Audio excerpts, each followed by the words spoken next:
किसी महिला की डिलीवरी हुए हुए 5 या 6 दिन हुए हैं, उसके बच्चे को खांसी जुकाम हो जाता है तो घर का सदस्य ताना मार देता है कि पक्का इसे ठंडा पानी पी लिया होगा, या फिर रात को वो किसी कारणवश नहीं उठ पाई, बच्चे की नैपी नहीं चेंज कर पाई, बच्चे को फीड नहीं करा पाई, जिसकी वजह से बच्चा ज़ोर ज़ोर से रो रहा था, तो घर के लोग बोल देते हैं कि इसको बच्चे की देखभाल करनी नहीं आती है।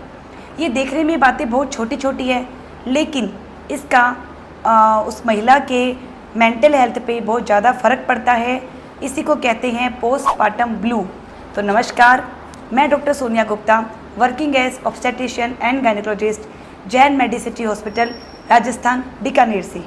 आज हम यही पोस्टपार्टम ब्लू या जिसको बोलते हैं बेबी ब्लूज़, उसके बारे में डिटेल में चर्चा करेंगे।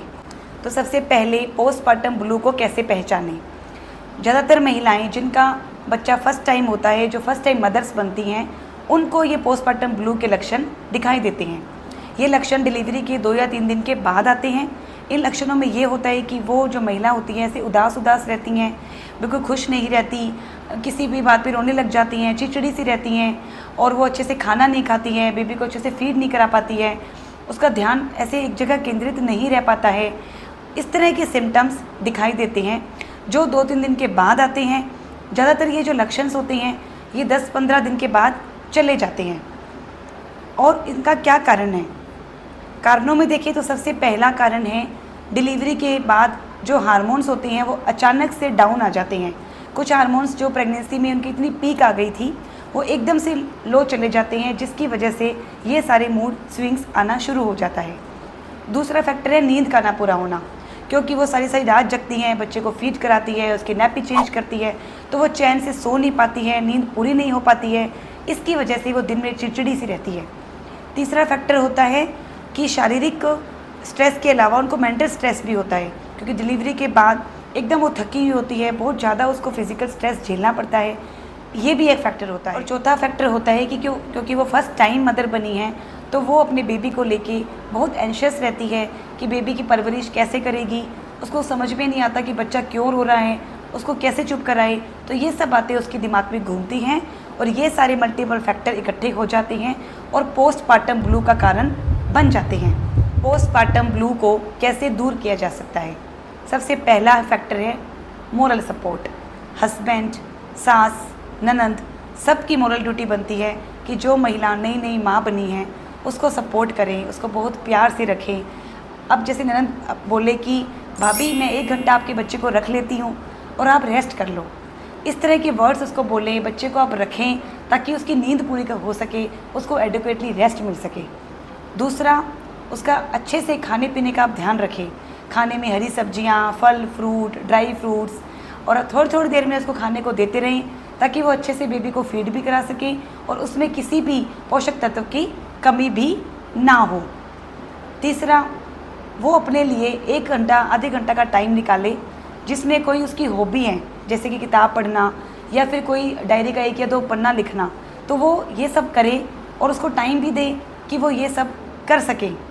चौथा, नींद पूरी करें। थोड़ा बहुत यदि कर सकते हो, पॉसिबल है आपके लिए, तो स्ट्रेचिंग और योगा एक्सरसाइजेस करें। ऐसा करने से भी आपको हैप्पी हार्मोन्स रिलीज़ होते हैं जो आपको पोस्टपार्टम ब्लूज़ को ओवरकम करने में हेल्प करते हैं। पाँचवा, हाउस होल्ड वर्क, जो घर के काम हैं। अभी आप जो सास हैं या जो ननंद है, जो भाभी हैं, वो ये सोचे कि अभी हमारी बाई की डिलीवरी हुई है, इसको 15-20 दिन थोड़ा रेस्ट दे देते हैं, उससे बच्चे के कपड़े ना धुलवाएं, उससे खुद का खाना ना बनवाएं, थोड़ा हाउस होल्ड एक्टिविटीज़ में उसकी हेल्प करें। जब आप ये 10-15 दिन का समय उसका निकलवा दोगे ना, अच्छे से उसको सपोर्ट कर दोगे, तो वो पोस्टपार्टम ब्लू से, बेबी ब्लू से डेफिनेटली बाहर आ जाएगी। अब यदि महिला को आप सपोर्ट नहीं करते हो तो ये पोस्टपार्टम ब्लूज़ क्या कर सकते हैं? अभी तो पोस्टपार्टम ब्लू एक तरह का एक नॉर्मल सा चेंजेस हैं जो बॉडी में हुआ है। यदि हमने इस वक्त उस महिला का सपोर्ट नहीं दिया, उसको सहारा नहीं दिया, तो इसका ये विकराल रूप धारण कर लेता है और तब ये बीमारी बन जाती है जिसको बोलते हैं पोस्टपार्टम डिप्रेशन या पोस्टपार्टम साइकोसिस। अब पोस्टपार्टम डिप्रेशन या साइकोसिस को कैसे पहचानें? जब ये लक्षण जो पोस्टपार्टम ब्लू में आए थे वो बहुत अधिक बढ़ जाते हैं, जैसे कि महिला बिल्कुल ही खाना पीना छोड़ देती है, बच्चे पे बिल्कुल ध्यान नहीं देती, बिल्कुल भी फीड नहीं कराती, उसको कुछ भी अच्छा नहीं लगता, ना वो नहाती है, ना वो अच्छे से साफ़ कपड़े पहनती हैं, मतलब इस तरह ये चीज़ बहुत ज़्यादा बढ़ जाती है, तब आप समझ लो कि वो पोस्टपार्टम डिप्रेशन या साइकोसिस में जारी है। ऐसी कंडीशन में फिर आपको डॉक्टर से कंसल्ट ज़रूर करना चाहिए। तो फ्रेंड्स, मेरा मकसद ये था कि मैं आपको पोस्टपार्टम ब्लू या जो बेबी ब्लूज़ बोलते हैं उसके बारे में समझाना कि ये क्या चीज़ है। और आजकल ये बहुत कॉमन होता जा रहा है। ये चीज़ें मोरल सपोर्ट की कमी की वजह से, न्यूक्लियर फैमिलीज़ हैं आजकल कि हस्बैंड वाइफ अकेले दोनों रहते हैं, इसकी वजह से जो ये पोस्टपार्टम ब्लूज़ है ना, ये बढ़ते जा रहे हैं।